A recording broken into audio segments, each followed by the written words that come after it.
Outer Orange.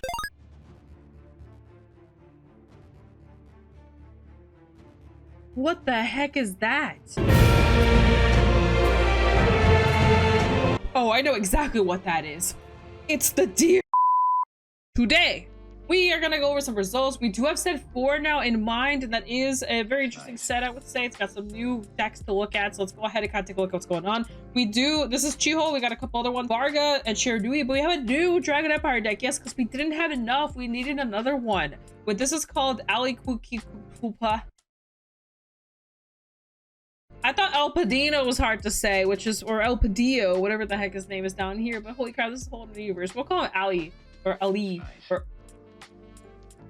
Kulibra. We'll call it Kulibra. Anyway, this is Kulibra right here. It's like a gauge deck. I don't know. That's some kind of funky stuff. We'll talk about it later. We got Shodoji still, but kind of lowering a little bit. We got Leonore and Blackmire, blah, blah, blah. We got quite a few down here. We got Alyssa Frico. Oh, this is the new cat girl. So this is this one right here. So she's pretty good. I actually think she's like relatively good. I think she's pretty easy to build too. So we have a lot of different variations. And I got a couple other ones, and I just see a Vert kind of lurking around. Got a Michu, got a Leticia. I'm pointing out the ones that are a little bit more unusual. We got Archite. Oh my god, Archite. Yo, I'm gonna make a whole ass video about Archite. Let me tell you about my girl Archite. Oh my lord. Deck is kind of mid. Deck is kind of mid. I actually think that Yusha has a better chance and way stronger than whatever's going on here. I think Yusha's actually really good. Alden did come out as well, another kind of newbie. We got a Fennel. That's pretty crazy. We did get some new support. It's not very strong, in my opinion, but hey, you know, Fennel still can go first and just kind of crit out of the game, so that's possible. Zorka, whatever the heck, this is the new gauge deck right ahead, the Levy Dross, and then we got Kyrie. So let's go ahead and take a look kind of like what it ended up turning out to be. So still a bunch of Shiranui. This is why I'm always so surprised. I'm gonna bring this up like every time, but I've been seeing a lot of like tier lists recently, and in every single tier list, like Shiranui is like in like tier like 2, tier 3. Some people put him in tier 4. I'm like, what are you doing? Like, how can you put a deck in tier 4 when every single team is bringing it? Like, it just doesn't make sense to me. There's literally a Shiranui top in every single one of these teams, and then you're gonna put it in tier 3. I do understand that if maybe there's a chance it's getting slowly power crept out, you know, but still, you have something like this. Like, how do you deal with all this? It is a team event too, but realistically speaking, I think you can take any of these 3 decks and you'll probably be fine. You know what I mean? Like, all 3 of these decks are like on a very similar power level, I would say. So every time I see people drop that boy down, I'm like, you know, it makes no sense to me. But hey, I don't live over there, so I have, you know, I see different things. Like over here, Nui is extremely powerful. Like it is considered like the strongest deck, you know, and everyone plays it. It's just a good deck. You can't go wrong with it, but also people really value Varga as well, and Blackmire. First place, we have a pretty degenerate team, I would say. This is the powerhouse team. You can't really go wrong with a team like this. I feel like the tournaments that we're about to go into, this is going to be a really strong team. We are going to have kind of like a set 3 splashing into set 4 really quickly for BCS coming up. So ideally, I think this is what we're going to see, and it's going to kind of morph into like a little bit of this guy down here that you guys can't see. My face is covering it right now. Second place, we got Shiranui, Leonore, and Luard. I ain't gonna lie, I keep trying out Leonore, and every single time there's something about the deck that just doesn't click with me, but it tops, you know. I can't say anything. It's a pretty deck though. Third place, we have Shiranui, we got Blajmire and Velstra. Velstra did get some new cards that actually makes this deck a lot better now. It had the new grade 1 that's coming out. It's pretty good. It's like an Energy Blast card. It's relatively strong. My boyfriend's been kind of really digging into a lot of different decks. I'm actually learning a lot of new decks recently. It's been really cool. And third place, we have Varga, Shiranui, and my beautiful face is covering the last one. Gilbra.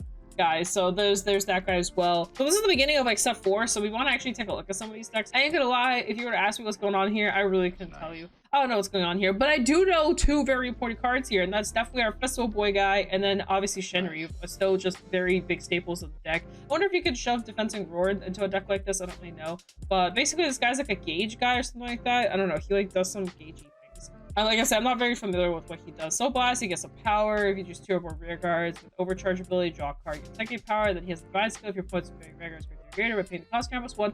Just 2 of your rear guards, they get plus 5k power to the turn. If your opponent has 4 or less cards in their damage, you choose one of your Vanguards and deal a damage. Also, if they were to reveal a trigger, they get -10 instead. So you're basically getting like screwed over by revealing a trigger. And then I don't know, some people were kind of talking about it quite a bit. They thought that he was cool, so I guess it's just a deck to look into. If you're a big Dragon Empire fan, I'm sure you know more than me about this deck, but I want to at least showcase this so you guys can you know, what it looks like. Take a quick look at what Velstra's kind of cooking now, because I do think this deck has way more potential than sort of where it was before, but we can just take a quick see.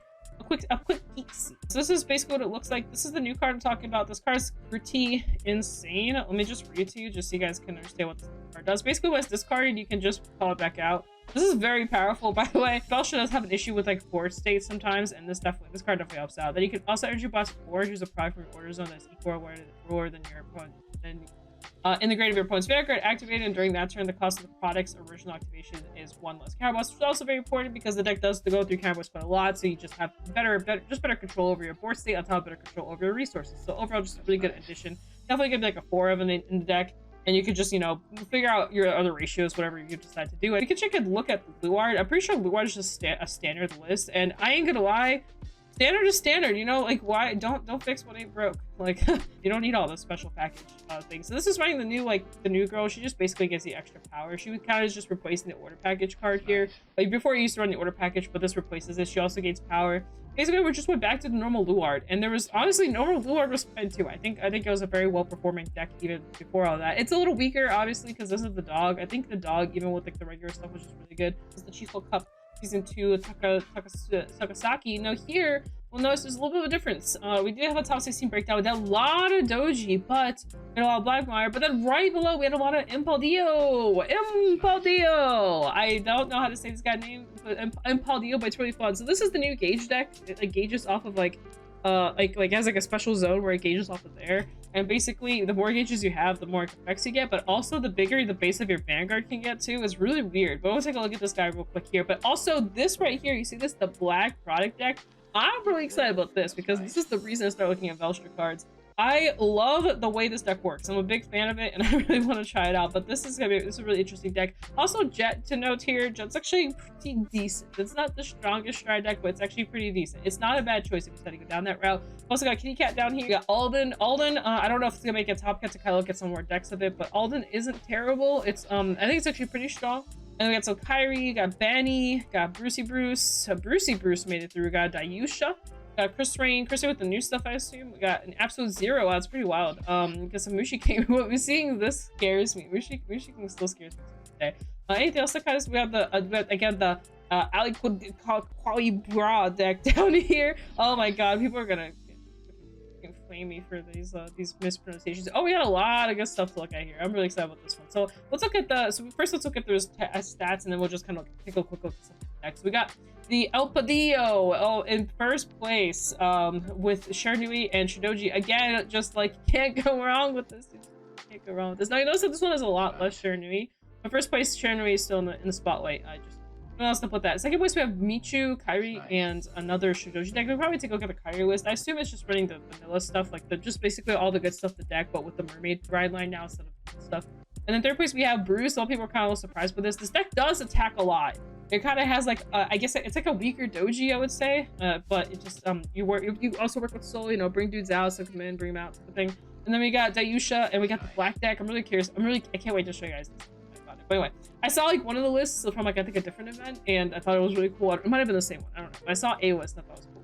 So we have Chris Rain and Kyrie and Absolute Zero. We'll definitely be taking a look at some of these as well. So let's go ahead and start cracking through these lists. We got quite a few to look through. So all right, so we got quite a few lists to go through. So here's the El Padillo list. A little different because it runs an old card. This one says I think it's like Soul Class, draw card, discard a card, something like that. It gets 5k. It used to be a very interesting Orphus card you can run. Got the Twin Drive guy. This basically gets Twin Drive when you're like 8 gauges. It just gets really huge. You got the Booster guy that just gives boost and just power. I don't know what the heck this is. I guess it's like one of the cards.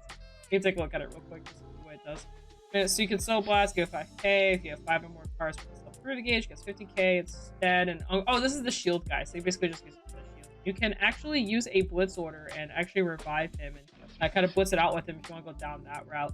But also very powerful. Got the energy blast, energy cycler cards. We also got the old cyclers as well on top of the grade 2 and grade 3 fighter. I believe this checks for grade 2 or higher as well. We just double check that it can do that. Grade 2 or higher unit card. Yeah, so you can basically search out the drive guy. You can search out the drive. You can basically search all your good cards because you can search out this guy. Basically, all your targets, but Bulbamine and himself are all viable targets. On top of Persona. Persona is also very important. Otherwise, this is here's the order I'm talking about. This is the order where you can basically grab this guy off from drop, and then you can block with him for like a really high. So this is a very good thing to kind of stay alive. And then a bunch of, this just crits, heals, fronts, OT, and then you got the Elementar Sector 2. Now, I will say you can run the Funky package where you can kind of discard cards to extend further attacks. I don't know if it's worth it, but you can go down that route. But if you're curious what this deck does, it basically just gets really high on base, and it does scale late game. The numbers just get bigger and bigger as it scales. If it heals, it kind of stays in the game a little bit longer than if it doesn't, type of thing, because it has more room to take damage and also more room to scale its gauges. So it's kind of a weird deck. I did finally test it out the other day. It was interesting. I don't hate it. I don't love it. I'm kind of in between about it. Let's go and take a look at the next deck. We also have Michu. Michu got second place here, and very standard deck. There's nothing too out there here. I'm not seeing too usual. Basically, this is the writer to rewrite into Michu. I'm gonna tell you guys right now, this deck is very powerful. It's bricky. That's his downside. The downside is that it's bricky, but the numbers this deck pumps out are huge. Like this going first is insane. The only thing is, if you need to draw this card and you need to not draw this card. Those are the two things you have to do every single turn, and every single game, and you'll be fine. That's the hard part about this deck. But yeah, this thing gets drive checks, and the numbers just get so aggressive, and she just has a better pop off on top of also just still being able to play orders. I will tell you right now, this deck is very scary if you go second into it. It is not a fun deck to face going second. And the one thing I also really like about this is it's not like it's not stuck behind a counter blast or soul blast. It's stuck behind soul blast, but it's not really stuck behind a counter blast, which I think is very important. The fact that you can just play the game even on like 0 damage, as long as you like have this card, you can just keep going. Like you'll notice all these cards are free. Like this one has the counter blast, we don't really even care about that. Don't sleep on it. It's very annoying. It's very annoying to face. A lot of people really value Kyoka. I'm gonna be honest with you, in some situations I think this deck's actually stronger than Kyoka. Kyoka is just slightly more consistent.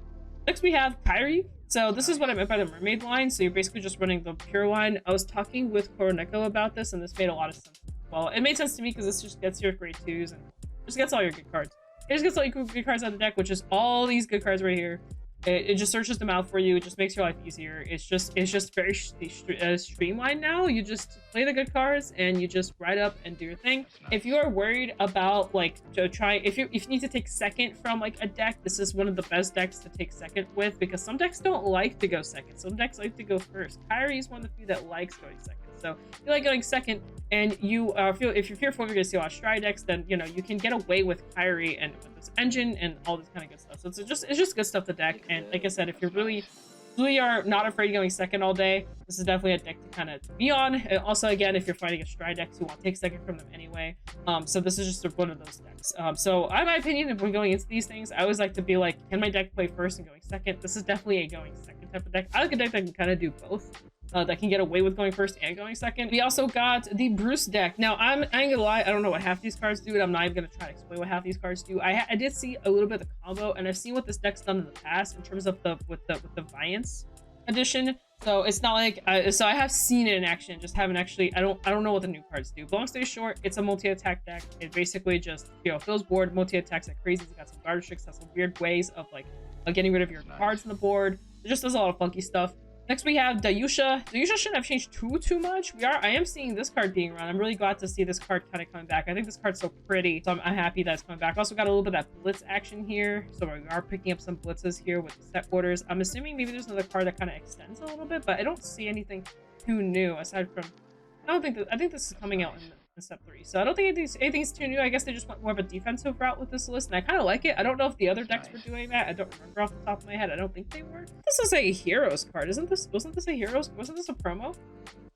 It is a promo. That's crazy. If you have a base in your... Oh, it's not restricted. That's actually... You can just show it a solo and counter charge. I didn't even know you can run this in Dayusha, but you can. That's pretty lit. This is the black deck, and I think this is so cool. He's just a literally new Vanguard. He is so ugly that I absolutely love how he looks that I want to build. He secret introduced Astrum to Velstra. I love this so much because it actually has Astrum in its card name, so you can run Astrum cards with this as well, which is also really cool.